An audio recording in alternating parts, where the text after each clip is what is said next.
Hello students, so today under the refraction concept we are going for the further concept called laws of refraction.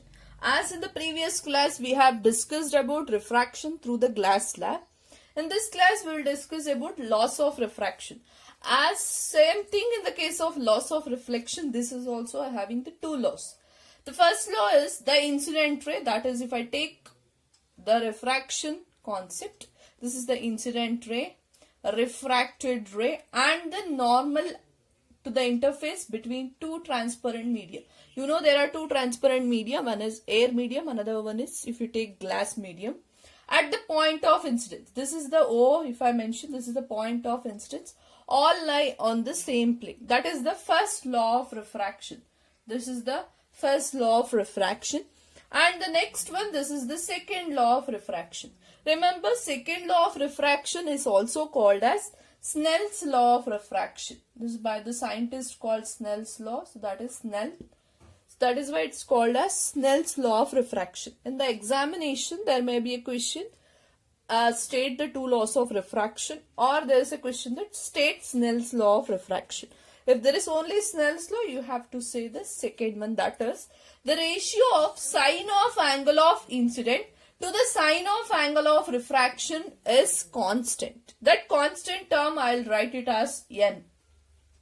That is equals to ratio of sine of angle of incidence. Sine of angle of incidence, sine of I, to the sine of angle of refraction is sine r, is constant means that is equals to n. So what is the Snell's law says? N is equals to sine I divided by sine r. Sine, it is of the trigonometric ratio, that is another one is also sine. I is angle of incidence, that is angle between incident ray and the normal ray. R is called as angle of refraction, that is angle between the normal as well as the refracted ray. That remains constant. That constant term is also called as refractive index. So refractive index. In the next concept, I will be mentioning about the refractive index. So before that, these are the two laws of refraction. You have to remember the first law is similar to the laws of reflection, where you are going to specify here about the two transparent medium, and also you are specifying about the refracted ray and the refractive, that is the second law will defining about the refractive index. So refractive index may be denoted by n, small letter n, or maybe you can denote it by mu. This is called as mu, you will mention, that is how you will mention this. N or as well as mu will mention the refractive index.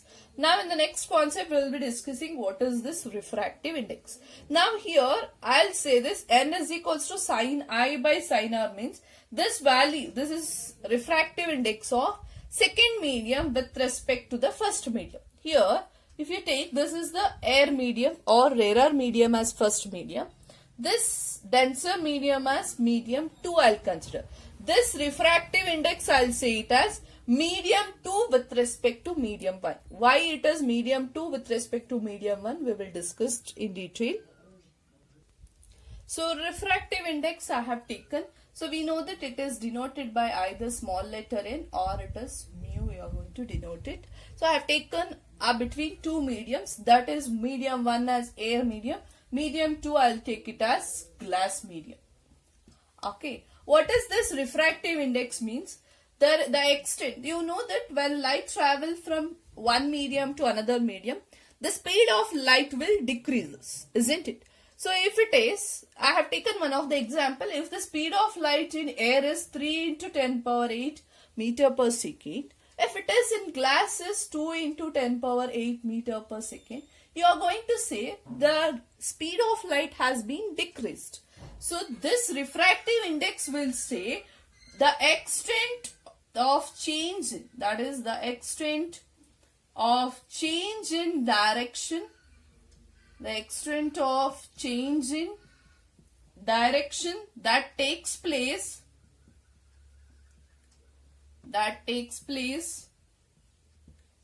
in any medium, in any two mediums, if you consider, in any two media is represented as refractive index. That means here you know there is a change in direction of light has been taken place. That is, the speed also have been decreased. To what extent it has been decreased? So for example, I'll take this. N is equals to, the speed of light in medium 1 was 3 into 10 power 8 meter per second. Okay, the speed of light in medium 2 was 2 into 10 power 8 meter per second. If I simplify, this will cancel, meter per second will cancel, 1.5. What is the refractive index I'll get? This is 1.5 I got. What is this 1.5 is showing here? This 1.5 is saying that to what extent, that is to what extent the change in direction takes place is, it is of 1.5. To that extent there is a decrease in the speed of light has been taken place. So, and remember, this refractive index doesn't have any any SI units or units. It is just a value, that is to how much value. It is like, I can say it is like a magnification. In the magnification, you are going to say to what extent it has been diminished or to what extent it has been enlarged. Similar to that, this is a refractive index. To what extent there is a change in direction takes place. As we have known that angle of incidence is greater than angle of refraction, but we have to know that how much its direction has been changed. That is, you are going to get by the refractive index. Now I'll say in this case, this is the refractive index of medium 2 with respect to medium 1. That is, medium 2 with respect to medium 1, we will denote it by N21.